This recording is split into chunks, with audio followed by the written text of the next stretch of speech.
बिस्मिल्लाहिर्रहमानिर्रहीम। अस्सलामुअलैकुम नाज़रीन, मैं हूं आपका होस्ट नदीम अहमद भट्ट। वेलकम करता हूं आपको अपना किचन गार्डन में। काफ़ी दिनों तक मैंने हो गया क्योंकि वीडियो नहीं बनाई, शॉर्ट्स वगैरह ही लग रहे थे। लेकिन आज रात चूँकि बारिश बहुत तेज़ हुई और मौसम बड़ा अच्छा था, तो मैंने सोचा कि आज आपके साथ एक मालूमाती वीडियो शेयर की जाए। तो पहले आप मेरे इस गार्डन की तरफ देखें, ये आपको व्यू नज़र आएगा कि माशाल्लाह बारिश की वजह से सारे के सारे पौधे आप देखें बेहतरीन लश ग्रीन हालत में खूबसूरत नज़र आ रहे हैं।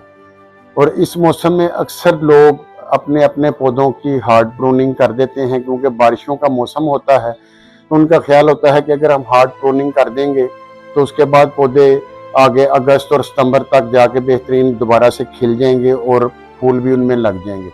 जैसा कि मेरे पास ये आप देख रहे हैं कि एक सदाबहार का पौधा है, इसकी मैंने काफ़ी टाइम पहले प्रूनिंग की थी और इस वक्त ये फूलों से भरा हुआ है माशाल्लाह।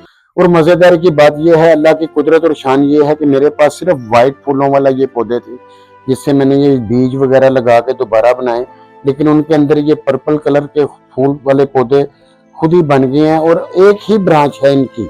अगर आप गौर करें तो ये देखें, ये एक ही ब्रांच है जिसके ऊपर पर्पल भी लगे। जैसा कि मैं आपको बता रहा था कि हमारे पास ये एक पौधा है जिसकी मैंने प्रूनिंग की थी और ये माशाल्लाह उसका रिजल्ट आपके सामने है। अब मैं चाह रहा हूं कि इसकी दोबारा से प्रूनिंग करूं, लेकिन अक्सर लोग जो इस मौसम में गलती करते हैं वो ये करते हैं कि इसकी हार्ड प्रूनिंग कर देते हैं। हालांकि ये बारिशों का मौसम है, अगर हम इसमें इसकी हार्ड प्रूनिंग करेंगे तो इसके ऊपर फंगस लगने का खतरा ज्यादा बन जाएगा। इस मौसम में हम सिर्फ इनको जो बेतरतीब शाखें हैं, जो कुछ कमजोर लग रही हैं या ज्यादा लंबी हैं, इनको हम एक बैलेंस में लेके आएंगे। सिर्फ इतना ही काम है। अगर हमने इसकी हार्ड प्रूनिंग करनी है तो वो हम फुल सर्दी में करें। तो आज हम शुरू करते हैं अपने इस पौधे की प्रूनिंग, जो कि एक सॉफ्ट किस्म की प्रूनिंग होगी। और इसकी जो बेतरतीब एक दूसरे से ऊपर नीचे टहनी है, इनको हम लेवल करेंगे और कोशिश करेंगे कि आपको इसका सेव करने का तरीका भी बताएं। तो आइए मैं आपको अपनी चीज़ें दिखाता हूँ जिनकी हमें ज़रूरत पड़ेगी। सबसे पहले हमें एक प्रूनिंग का कटर चाहिए। हमारे पास ये टिश्यूज़ हैं। फंजीसाइड के तौर पर हमारे पास ये हल्दी है, ये फंजीसाइड का काम करेगी। इसको लगाने के लिए हमारे पास ये कुछ एयरबड्स हैं और प्रूनिंग के लिए जो कटर इस्तेमाल होगा उसको साफ करने के लिए हमारे पास ये एक सैनिटाइजर मौजूद है। लेकिन चूंकि हल्दी वैसे नहीं लगेगी, वो इसके ऊपर ज़्यादा देर नहीं ठहरेगी, तो इसके लिए हमारे पास ये बेशुमार एलोवेरा लगा हुआ है। हम इसका एक छोटा सा टुकड़ा लेंगे और उसके जेल के साथ मिक्स करके इसको लगाएंगे, ताकि आपको पता चल जाए कि उसकी हिफाजत क्या है। इसलिए मैंने बता दिया, लेकिन लगाएंगे हम उसके साथ। तो आइए स्टार्ट करते हैं। तो हम अपना कटर लेते हैं।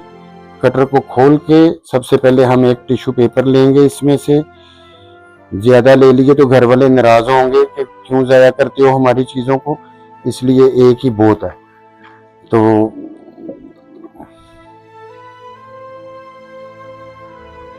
वो ज़बरदस्त।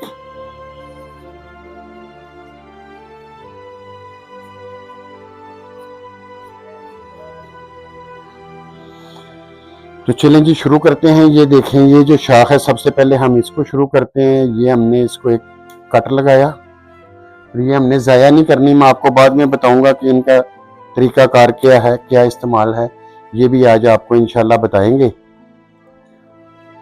और इसके ऊपर वैसे भी फूल लग रहे हैं। अगर हम इसकी ये प्रूनिंग नहीं करेंगे तो फिर ये फूलों से बीज बनाना शुरू कर देगा। बीज बनाना जब पौधा शुरू कर देता है तो वो समझता है कि मेरी उम्र पूरी हो गई है, अब मैंने अपना काम जिंदगी में जो करना था वो कर लिया है, तो वो मरने की तरफ भी चला जाता है बाज़ औक़ात, बल्कि अक्सर औक़ात। तो इसलिए इनका काटना वैसे भी ज़रूरी है। तो मैंने भी एक अच्छे बार्बर की तरह इनकी कटिंग शुरू की है एक साइड से, और मुझे लगता है कि इंशाल्लाह मैं इसकी प्याला कटिंग कर दूंगा आज।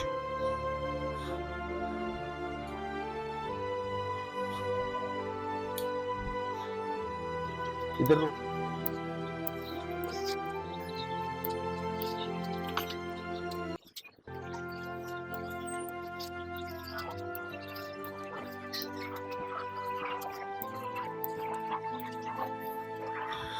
तो नाज़रीन, ये हमने इसकी प्रूनिंग कर दी है और इसके ऊपर मैंने चंद एक फूल छोड़ दिए हैं। वो इसलिए छोड़ दिए हैं ताकि पौधे की खूबसूरती भी मानना पड़े।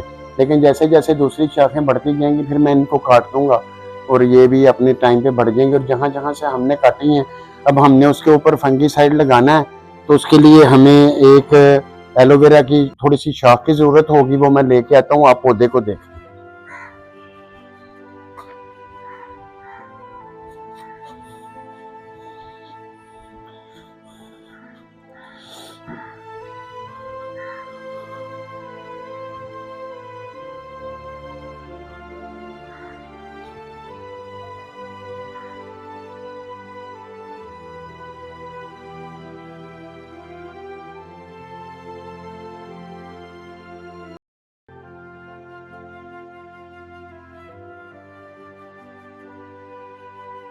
जैसे मैंने आपको बताया ना, आपने इसके ऊपर यहाँ हल्दी लगा देनी है। अगर आपके पास कोई फंजीसाइड है तो आप वो लगा दीजिएगा। लेकिन ये पौधे की मैंने कटिंग कर दी है। अब आप सोच रहे होंगे कि मैंने कहा था कि इसका क्या करना है। तो इसको मैं धो लूंगा, अच्छी तरह से धो के मैं इसको रोशनी में खुशक करूंगा बगैर धूप के।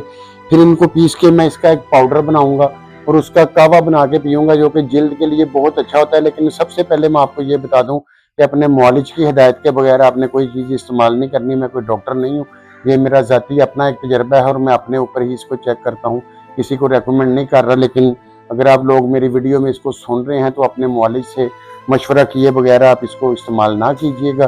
तो फिर इंशाल्लाह मिलेंगे किसी अगली वीडियो में। उस वक्त तक के लिए अल्लाह हाफिज़। हमारे चैनल को आप लाइक करें, सब्सक्राइब करें और अपने दोस्तों के साथ शेयर करना ना भूलिएगा। अल्लाह हाफिज़।